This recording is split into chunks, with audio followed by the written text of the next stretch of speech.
Hello students, आप सभी का लॉकडाउन स्पेशल में स्वागत है। जो लॉकडाउन स्पेशल में आप लोग पढ़ रहे थे हेलो एल्केन और हेलो एरीन, उसी में कुछ टॉपिक बाकी थे जिनको मैं आज पढ़ाने वाला हूँ। सबसे पहले मैं स्टार्ट करता हूँ समय न बर्बाद करते हुए फ्रीऑन। तो फ्रीऑन ये है क्या? आप लोगों ने देखा होगा कि रेफ्रिजरेशन में, फ्रिज में, एसी में बड़े बड़े जो शीत गृह होते हैं जहाँ पर हम लोग फसलों को, यानी आलू वगैरह है, कोई फल फ्रूट्स है, इन सब को हम लोग स्टोर करके रखते हैं, प्रशीतक वगैरह होते हैं, उन सभी में इस गैस का इस्तेमाल हम लोग करते हैं।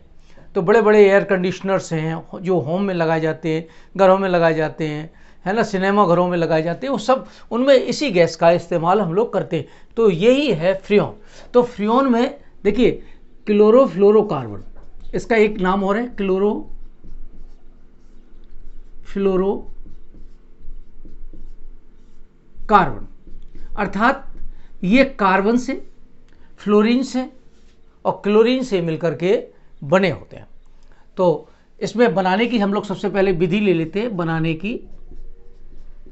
की विधियां। तो बनाने की जो विधियां हैं, जो एल्केन के, अब एल्केन में भी कौन सा, मेथेन ले लो, एथेन ले लो। तो मेथेन और एथेन के क्लोरो और फ्लोरो व्युत्पन्न, इनसे हम लोग निर्माण इसका करते हैं।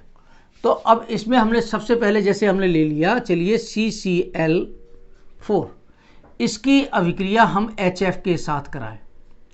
याद रखना ये रिएक्शन होती है SbCl5 की उपस्थिति में। तो बनाने की पहली विधि है। अब देखिए कार्बन संख्या 1 है, तो ये क्लोरो व्युत्पन्न हो गया किसका, मेथेन का। तो कार्बन की संख्या 1 है, 2 वाले भी हो सकते हैं।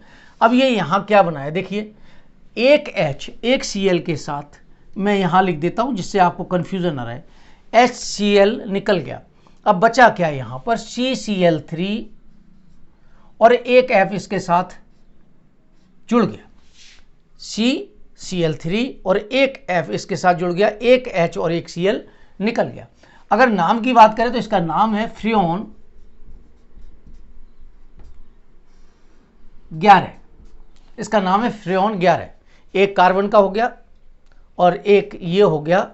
तो हम लोग कार्बन के लिए तो 0 हो गया, नामकरण की मैं बात एक जनरल कर लूँ, C-1,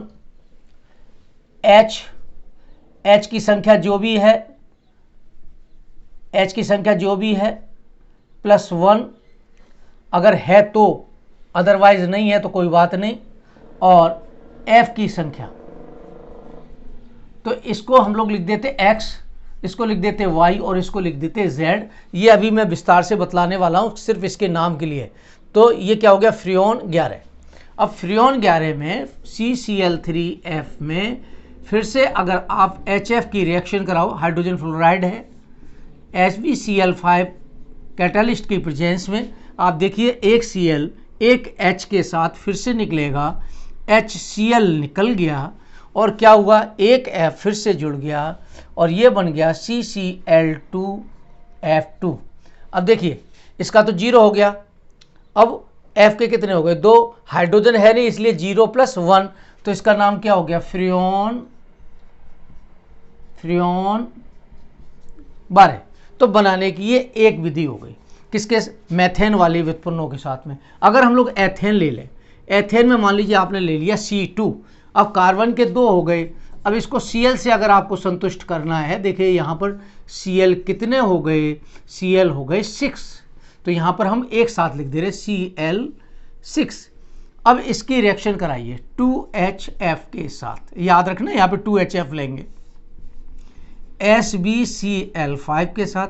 अब 2H 2 Cl के साथ निकलेंगे, 2HCl निकलेगा, क्यों, बैलेंसी हमें संतुलित करनी है, जितने F जुड़ेंगे उतने Cl निकल जाएंगे, सीधी बात है। तो ये क्या बन गया, C2F2Cl2, या आप इसको ऐसे लिख सकते हो, एक मिनट, Cl की संख्या ज़्यादा होगी, 4 होगी, यहाँ पर C2Cl4F2 लिख देते हैं, ज़्यादा बेहतर रहेगा, यही क्रम आ जाएगा। अब यहाँ पर इसका नामकरण करिए, देखिए सी कार्बन की संख्या में से एक घटाओ, कार्बन की संख्या में से एक घटाया तो इसमें से घटाया तो कितना बचा, एक घटाया, दो में से एक को कम किया, कितना बचा, एक। पहले तो आप नामकरण के लिए क्या लिख दोगे, फ्रियोन, फ्रियोन। अब कार्बन की संख्या यहां पर देखिए एक हो गई साहब एक। अब इसके बाद में हाइड्रोजन की संख्या नहीं है, उसके लिए +1 यानी 0 + 1, सभी में लिखेंगे 1 हो गई। एफ की संख्या कितनी है, 2, क्या नाम हो गया, फ्रियोन 112। तो ये नामकरण हो गया, ये बनाने की विधियां हो गई। अब बनाने की जो विधियां हैं इसके पश्चात हम लोग ले रहे हैं बनाने की विधियों के बाद में नामकरण कैसे करते हैं। वैसे तो मैं साधारण तरीके से इसको बतलाता गया था नामकरण को कि ऐसे ऐसे करना है, लेकिन मैं थोड़ा सा डिटेल ले लेता हूँ। तो बनाने की विधियाँ हो गई, नाम आपको याद रह जाएगा, कार्बन टेट्राक्लोराइड है, फ्रियोन 11 है, ये एथेन, और ये एथेन के साथ में क्या है, हेक्सा क्लोरीन, तो हेक्सा क्लोराइड साथ में जुड़ा हुआ है, तो hexa chloro ethane, hexa chloro ethane, ये इसका नाम हो गया। तो याद रखना। अब इसके हम लोग नामकरण की विधि ले लेते हैं, नामकरण। तो नामकरण कैसे करेंगे, फ्रियोन का नामकरण, नामकरण नोमेनक्लेचर। नामकरण करने के लिए मैं यहां पर आपको बिल्कुल सिंपल विधि बतलाता हूं, ज़्यादा डिटेल लेंगे तो टेंशन आएगी थोड़ी सी। यहां पर नामकरण करने के लिए क्लोरोफ्लोरोकार्बन में फ्रियोन लिखिए, फ्रियोन लिखने के पश्चात एक्स, वाई और जेड लिख दीजिए। अब ये एक्स, वाई, जेड हैं क्या, देखिए मैं आपको बताता हूँ। एक्स, वाई और जेड, एक्स हैं जो कार्बन की संख्या दी हो उसमें से एक घटा दो, एक्स का मान निकल आएगा। वाई क्या है, एच का मान यदि कोई है तो +1 लिख दो, नहीं है तो 0 लिख दो, नहीं है तो 0 + 1 लिख देंगे। जेड अपरमाणु की संख्या, फ्लोरीन परमाणु की या परमाणुओं की संख्या, ये लिख देते हैं। चलिए टेस्ट करते हैं, नामकरण करते हैं। नामकरण करने के लिए चलिए मैं चार्ट बना देता हूं।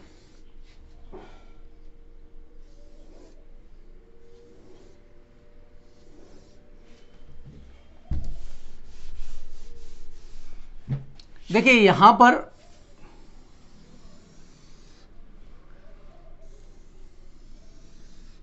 ये मैं सूत्र लिख रहा हूं, ये लिख दूंगा x, ये लिख दूंगा y और ये लिख दूंगा z, और यहां पर हम लिख देंगे नाम क्या बना।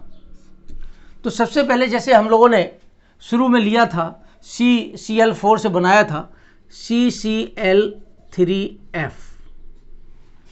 अब x क्या है, x में मैंने बतलाया था C-1, यहां पर क्या बताया था H+1, यहां क्या बताया था F की संख्या, ये हमें लिखनी है, सभी की संख्याएं लिखनी है। यहां पे कार्बन कितना है, एक में से एक को कम करोगे बच्चों कितना बनेगा, 0। Cl बैलेंसी के लिए है, Cl ध्यान रखना बैलेंस करने के लिए है, बिल्कुल से इसका कहीं उपयोग नहीं है। H इसमें देखिए नहीं है, इसके लिए क्या लिख देंगे, 0 + 1 = कितना हो गया, 1। फ्लोरीन की संख्या कितनी है, देखिए यहां पर फ्लोरीन की संख्या है यहां पर 1, तो मैंने कितना लिख दिया, 1। नाम क्या बन गया, फ्रियोन। देखिए ये तो 0 हो गया, 1 तो हम लोग 0 नहीं लिखते हैं, क्या करते हैं डायरेक्टली लिख देते हैं फ्रियोन 11। क्या लिख देते हैं, फ्रियोन 11 लिख देते हैं। तो याद रखना। दूसरा एक और ले लेते हैं, CCl2F2 ले लिया हमने, CCl2F2 ले लिया। अब CCl2F2 लिया तो क्या बन गया, ये देखिए C कितने हैं, घटाने की जरूरत नहीं, डायरेक्ट घटाना, ये ऐसे लिखने की जरूरत नहीं होती। देखिए एक में से एक घटाया 0। अब यहाँ पे H की संख्या नहीं है तो 0 + 1 यानी 1 हो गई। F की संख्या कितनी है, 2, इसका नाम क्या हो गया, डायरेक्ट लिखेंगे फ्रियोन 12, फ्रियोन 12 हो गया। एक और ले लेते हैं, C2ClF5 या F पहले ले लें, FCl5। तो ऐसा थोड़ा सा अटपटा लगता है, तो अटपटा लगता है, लेकिन समझने के लिए ये सही है तरीका कि इसका क्या होगा। देखिए C2, दो में से एक को कम करोगे कितना बचा, एक। फ्लोरीन की संख्या कितनी है यहाँ पर, एक, लिख दी। Cl सिर्फ वैलेंसी के लिए, इसलिए हमने क्या किया, इसको बाद में लिख दिया। हाइड्रोजन संख्या नहीं है, कोई बात नहीं, +1 कितनी हो गई, 1। नामकरण करोगे क्या बना, फ्रियोन 111। क्या बन गया ये, फ्रियोन 111। अब देखिए यहाँ पर कार्बन की संख्या कितनी थी, 2, तो 2 थी, तो यहाँ पर क्या था, Cl के कितने थे, देखिए 5, 1 2 3 4 और 1 5, और एक फ्लोरीन था। तो इसका मतलब क्या हो गया, बैलेंसी कंप्लीट थी। अगर हम इसको कम करते जाएं, यहाँ लिखते जाएं C2, अब F2Cl4, Cl देखिए बैलेंसी के लिए F जितने बढ़ेंगे उतने Cl कम होते जाएंगे, लेकिन नाम करने के लिए हम लोग तो सिर्फ नाम सीख रहे हैं। यहाँ पर इसका क्या होगा, 1। भाई 2 में से 1 कम कर दो, कितना हो गया, 1। F की संख्या कितनी है, 2, हाइड्रोजन नहीं है, तो 0 + 1 बराबर 1। कितना हो गया, फ्रियोन 112। अगला ले लेते हैं C2F3Cl3। अब देखिए यही 1, F की संख्या हो गई 3, Cl से कोई मतलब नहीं, क्या नाम हो गया, फ्रियोन 113।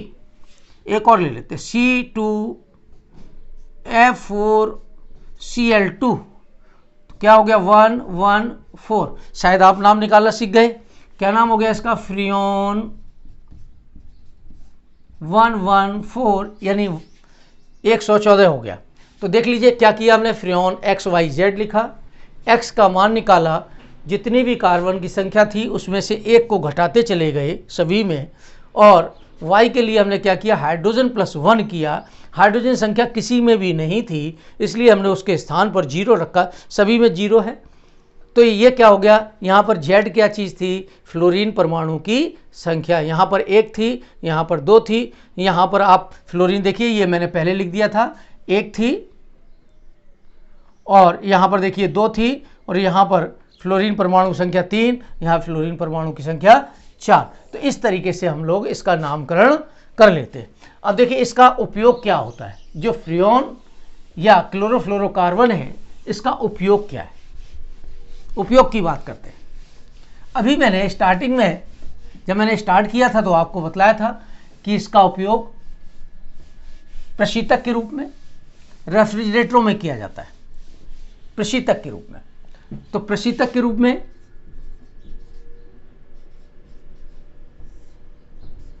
प्रशीतक का मतलब होता है कूलिंग करने के लिए, फ्रीजिंग करने के लिए, जमाने के लिए, जमाव बिंदु तक ले जाने के लिए। इसका मतलब क्या हो गया, हम लोग फ्रिज में इस्तेमाल करेंगे, घरों में जो AC है उसमें इस्तेमाल करेंगे। एक कंडेंसर होता है, कंडेंसर के अंदर गैस डाली जाती है, जब गैस खत्म हो जाती है ना तो ये ठंडा करना बंद कर देता है, तो हम लोग कहते हैं कूलिंग खत्म हो गई है, अर्थात गैस खत्म हो गई है। तो उसके अंदर जो गैस पड़ती है ना, फ्रिज में, AC में, बड़े बड़े जो शीत गृह होते हैं, कोल्ड स्टोरेज जिनको बोलते हैं, जिसमें फल वगैरह रखा जाता है, उसमें इसी गैस का इस्तेमाल किया जाता है। जब ये खत्म हो जाती है ना तो फिर कूलिंग खत्म हो जाती है, तो इसको फिर रीफिलिंग करते हैं, दोबारा से पुनः उनके सिलेंडरों को हम लोग भरते हैं। तो इसमें उपयोग भी हो गया। अब उपयोग के ब्लैक में भी हम लोग इसका उपयोग करते हैं। इसके बाद में आता है इसका दुष्प्रभाव क्या है, फ्रियोन के दुरुपयोग क्या है, इससे नुकसान क्या है। फ्रियोन से वातावरण को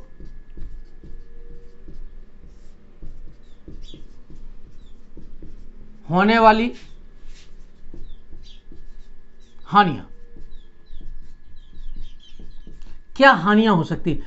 देखिए हम लोग शुरू से पढ़ते हुए आ रहे हैं कि ओजोन परत का क्षरण हो रहा है, ओजोन परत में होल हो गया है, अल्ट्रावायलेट रेज आ रही हैं, अल्ट्रावायलेट रेज आ रही हैं तो हम लोगों को कैंसर जैसे रोग हो जाएंगे, चर्म रोग हो जाएंगे, ऐसे ढेर सारी बातें आती रहती हैं। तो इसका मतलब क्या हो गया कि जो अपनी फ्रियोन गैस है, क्लोरोफ्लोरोकार्बन गैसें हैं, ये सभी के सभी वातावरण में उपस्थित ओजोन परत को सीधे डायरेक्टली नुकसान पहुंचाते हैं। देखिए कैसे पहुंचाते हैं। आपने अभी लिया था एक शुरू में CCl3F, क्या चीज थी? फ्रियोन 11, आपको याद आ गया होगा, फ्रियोन 11 थी। अब ये फ्रियोन 11 जो थी, इसने क्या किया, जो परावैंगनी किरणें भाई सीधी डायरेक्ट ऊपर की तरफ जाती है, परावैंगनी किरणों से ये HNu भी लिख देते, से रिएक्शन करेगी और रिएक्शन करके क्या बनाएगा? CCl2F, ये मुक्त मूलक हो गया, और ये क्लोरीन मुक्त मूलक बनाता है, क्लोरीन मुक्त मूलक बनाएगा। अब होगा क्या बच्चों, ये जो क्लोरीन मुक्त मूलक है ना, बड़ा खतरनाक होता है। ये क्लोरीन मुक्त मूलक, क्लोरीन मुक्त मूलक ओजोन के साथ रिएक्शन करेगा। किसके साथ रिएक्शन करेगा?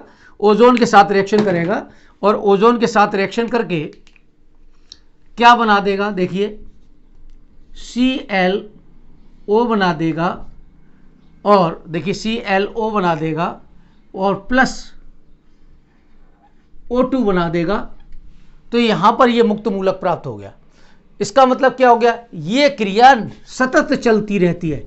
ये क्रिया, मैं इसको रेड से लिख देता हूं, यानी बहुत नुकसानदायक है। सतत लगातार चलती रहती है, चलती रहती है। और मालूम है क्या होगा? एक क्लोरीन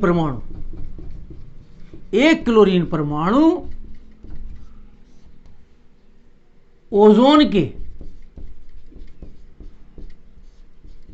1,00,000 1 2 3 4 5 1,00,000 परमाणुओं को या अणुओं को नष्ट कर देती है।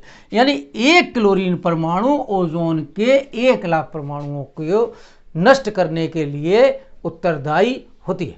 तो याद रखना, परमाणु ना कहिए आप, O3 कह दीजिए, ओजोन को नष्ट करने के लिए उत्तरदायी होती है। तो ये तो था आपका फ्रियोन, क्लोरोफ्लोरोकार्बन। तो ये कुछ इसकी कहना चाहिए नुकसान थे, और कुछ फायदे भी हैं। और इनसे बचने के लिए क्या करते हैं? रेफ्रिजरेशन का, जो बड़े बड़े देश हैं उनमें एक अलग किस्म की गैस डालते हैं, और कोशिश करते हैं रेफ्रिजरेशन का कम से कम प्रयोग किया जाए, जिससे कि हमारे जो ग्लोबल वार्मिंग है वो कंट्रोल में रहे। तो नेक्स्ट हम लोग टॉपिक लेते हैं यहाँ पर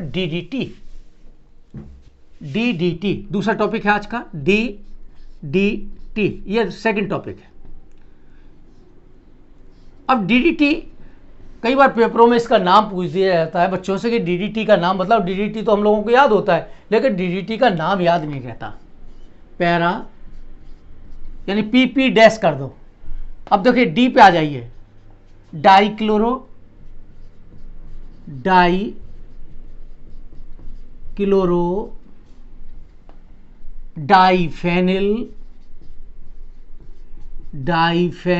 अब टी पे आ जाइए,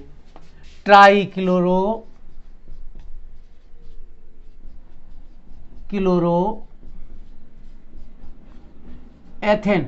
अब पेपरों में वो स्ट्रक्चर भी पूछ सकता है, बनाने की विधि भी पूछ सकता है। मैं आपको दोनों एक साथ ले लेता हूं। देखिए क्या होता है कि जब क्लोरोबेंजीन किसकी अभिक्रिया करेंगे? क्लोरोबेंजीन की अभिक्रिया, क्लोरल। अब देखिए क्लोरल क्या है? CCl3CHO, trichloro. अब इसमें एसिटाल्डिहाइड के लिए था। अब एसिटाल्डिहाइड वाले जो चैप्टर में भी है, और इसके जो पहले वाला टॉपिक था उसमें भी मैं पढ़ा चुका था। तो इसमें क्या होगा? जब क्लोरोबेंजीन की अभिक्रिया क्लोरल के साथ, मैं लिख दे रहा हूं जिससे कि आपको याद रह जाए, एक नंबर का, ये पेपरों में 3 टॉपिक है, 3 में से एक आता रहता है, के साथ सांद्र H2SO4 की उपस्थिति में करवाते हैं तो DDT का निर्माण होता है। चलिए लेते हैं, आपको पता है ना, देखिए ये क्या चीज है, क्लोरोबेंजीन। अब क्लोरोबेंजीन को चूंकि रिएक्शन करा रहे हैं तो थोड़ा सा इस तरीके से लिख दिया हमने, ClH। तो आपको पता ही है साइलेंट है यहां पर, लेकिन हम लोगों ने रिएक्शन में कराने के लिए हमने इसको शो कर दिया। यहां देखिए H। अब यहां था CCl3CHO, इसको कुछ ऐसे लिख दें, C डबल बॉन्ड O, ये रहा H Cl3, तो इसको हमने लिख दिया Cl एंड Cl। अब आप गौर से देखिए यहां पर ये रिएक्शन हो किसकी उपस्थिति में रही है, आपको ध्यान है ये रिएक्शन हो रही है सांद्र H2SO4 की उपस्थिति में, यानी कौंस, कंसंट्रेटेड को कौंस कहते हैं, H2SO4 की प्रेजेंस में रिएक्शन हो रही है। क्या निकल गया भाई बच्चों, क्या निकला है यहां पर, H2O निकल गया, सीधा है H2O निकल गया। अब देखिए बना क्या, Cl बेंजीन बना दो, बन गई, 2 बना लीजिए पहले, ज़्यादा बेहतर रहेगा, लिखने में आपको आसानी होगी। जैसे मैं लिख रहा हूं वैसे ही लिखना। अब देखिए 2 पॉइंट आ गए, ये कार्बन एंड ये कार्बन, यहां पर डबल बॉन्ड था ना, ये किससे जुड़ेगा जाकर के, इससे, और ये किससे जुड़ेगा, इससे। देखिए मैं समझाने के लिए इसको ग्रीन से कर देता हूं, ये कनेक्ट होगा जाकर के किससे, इससे, ये कनेक्ट होगा जाकर किससे, इससे। तो ये यहां पर ये जुड़ेंगे जाकर के। तो अब ये जुड़ेंगे, कैसे जुड़ेंगे, देखिए सी आ गया, देखिए CH। अब बचे क्या आपके पास में, CCl3, तो C किसका स्ट्रक्चर हो गया, DDT का। अब ये DDT का पेपरों में चाहे वो स्ट्रक्चर पूछे चाहे बनाने की विधि पूछे, 1 नंबर की आएगी, याद रखना है, बहुत ही सिंपल है। लाइए मैं इसका नाम लिख देता हूं, इसका नाम है क्लोरल और इसका नाम है क्लोरोबेंजीन, ये इसका नाम है। अब बच्चों देखना, इसका उपयोग हम लोग करते थे, कहां उपयोग करते थे, देखिए मैं बतलाता हूं आपको। आपके ज़माने में तो इसका उपयोग लगभग नगण्य सा हो गया है, इसका प्रयोग नहीं होता, हम लोग सिर्फ नाम जानते हैं। बहुत समय पहले इसका उपयोग हम लोग कीटनाशक के रूप में मुख्य रूप से किया करते थे। अभी भी कुछ लोग, कुछ देश कर रहे हैं, कुछ देशों में इसका प्रतिबंध हो गया है, पूर्ण रूप से बिल्कुल लागू नहीं है वहाँ पर। तो कीटनाशक के रूप में हम लोग इसका मुख्य रूप से उपयोग करते थे। ये सफ़ेद रंग का पाउडर जैसा होता है, ठोस है। अब ठोस को उसको पीस लिया, पाउडर बना लिया, घोल बना लिया, घरों में मच्छरों को मारने के लिए, खेतों में पतंगों को मारने के लिए, पतंगे समझते हो ना, छोटे छोटे कीट होते हैं, उनको कहते हैं पतंगे, तो उनको मारने के लिए हम लोग इसका उपयोग करते थे। लेकिन क्या हुआ कि ये पहले तो सीधे चले गए पृथ्वी में जाने के बाद में इसने क्या किया कि फसलों में आ गए। अब फसल में कोई भी फल है, खाने की खाद्य सामग्री है, कोई भी सब्जी कह सकते हो, सब्जी है, इन सब के साथ में मनुष्य के आहार में आ गए, भोजन के रूप में इसको इस्तेमाल कर लिया। भाई धोया तो, लेकिन ऐसा नहीं है, कई बार हम लोग क्या सोचते हैं ऊपर से तो धो दिया, लेकिन नहीं, इसकी एब्जॉर्बिंग पावर होती है और ये सब्जियां बाहर के पानी को, मॉइस्चर को भी एब्जॉर्ब करते रहते हैं। उसी के साथ DDT को भी इसने एब्जॉर्ब कर लिया, जिसका परिणाम ये हुआ त्वचा रोग हुए, कैंसर हुआ, ऐसी बहुत सी बीमारियां, हानिकारक बीमारियां हुई, जिसकी वजह से कुछ देशों ने इस पर तो रोक ही लगा दी है। अभी भी अपने देश में कुछ जगह इसका इस्तेमाल होता है। तो यहाँ पर इसका नुकसान ये था, इसलिए इस पर रोक लग गई। तो नेक्स्ट टॉपिक, एक तीसरा टॉपिक, लास्ट टॉपिक है, इस चैप्टर का भी लास्ट टॉपिक है और अपना इस वीडियो का भी लास्ट टॉपिक है, जिसका नाम है BHC, बेंजीन हेक्सा क्लोराइड,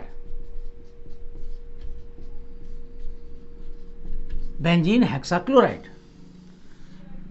अब देखिए होता क्या है, बेंजीन लिया, मैं पहले बनाने की विधि ले लेता हूं। अब बेंजीन लिया, सभी बच्चों को पता है यहां पर एक एक H होता है, तो अब ये बेंजीन रिंग में ये टूटेगा तो एक H तो साइलेंट रहा, ये बॉन्ड टूटते ही देखना, मैं एक तोड़ के दिखलाता हूं, ये स्थिति है इसकी, एक H, ये बॉन्ड एक खाली हो जाएगा, एक H एक बॉन्ड खाली हो जाएगा। तो इससे पहले हम लोग इसको बेंजीन को इस तरीके से लिख दिया है, इसका नाम है बेंजीन, को सभी जगह एक एक H है ऑलरेडी। इसकी रिएक्शन अगर हम लोग Cl2 के साथ कराएं, किसके साथ करा दें, Cl2 के साथ करा दें, तो Cl2 के साथ कराते ही ये HNO की प्रेजेंस में होगी, Cl2 के साथ कराते ही क्या होगा, इसका बॉन्ड टूटेगा। अभी मैं तोड़ रहा था ना, तो H को तो नहीं शो कर रहे हैं हम लोग, सिर्फ शो कर दे रहे हैं Cl को। अब ये बन गया आपका बेंजीन हेक्साक्लोराइड BHC। इसका जो IUPAC नाम है देखिए 1 2 3 4 5 6 हेक्साक्लोरो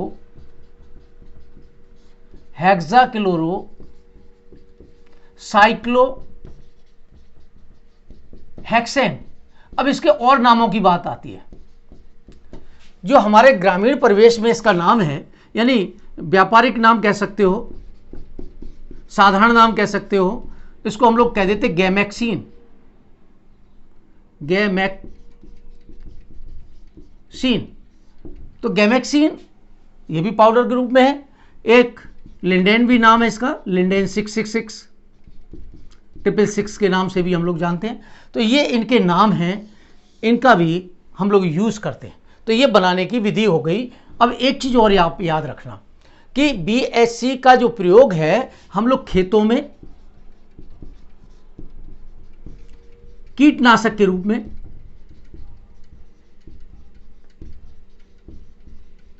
में किया करते हैं। तो कई जगह खेतों में क्या करते हैं, जैसे धान वगैरह की फसल होती है, गेहूं की फसल होती है, तो खासतौर से धान की फसल जिसको आप लोग, धान का मतलब होता है बेटा चावल की जो फसल होती है उसको धान कहते हैं। तो जो पंजाब है, हरियाणा क्षेत्र है, उत्तर प्रदेश है, जहाँ ये जो बेल्टें हैं ना, मजबूत बेल्टें हैं, जहाँ पर ये चावल का उत्पादन होता है, वहाँ पे फसल में कीट लग जाते हैं, छोटे छोटे भंगुर टाइप के। अब उनको नष्ट करने के लिए गैमेक्सीन का घोल ये लोग डाल देते हैं। अब होता क्या है, इससे कीट तो मर जाते हैं, फसल भी सुरक्षित हो जाती है, लेकिन नुकसान क्या होता है, इसके नुकसान की बात और कर लेते हैं। नुकसान क्या होता है, 10 से लेकर 30% तक या 12 से लेकर 30% तक ये सीधे भूमि में चले जाते हैं। फसल के ऊपर तो गई, लेकिन सीधे कहां चले गए, भूमि में। और भूमि में ये पानी के अंदर गए, मिट्टी में गए, प्लस मिट्टी में गए, और फसलों के द्वारा मनुष्य में भी जाते हैं। दूसरी विधि एक और होती है, ये पानी और मिट्टी के साथ साथ वाष्पीकरण भी होता है। पानी का वाष्पीकरण होगा, देखिए पानी का वाष्पीकरण होगा, और फिर से मनुष्य को वायुमंडल में पहुंचे हुए पानी के या वाष्पीकरण के द्वारा मनुष्य को दोबारा से मिलता है, जो कि कैंसरजनक या नुकसानदायक होता है। तो बच्चों आप लोग इनको पढ़ें। आज ये टॉपिक ख़त्म हो गया है। नेक्स्ट जो वीडियो होगी वो अगले लेसन की मैं कोशिश करूंगा। और आप लोग जो है ना 10 साल के पेपर, मेरा कहना मानना, 10 साल के पेपर उठा करके उनको हल करना, और उसी से आपकी परसेंटेज बनेगी। Thank you very much.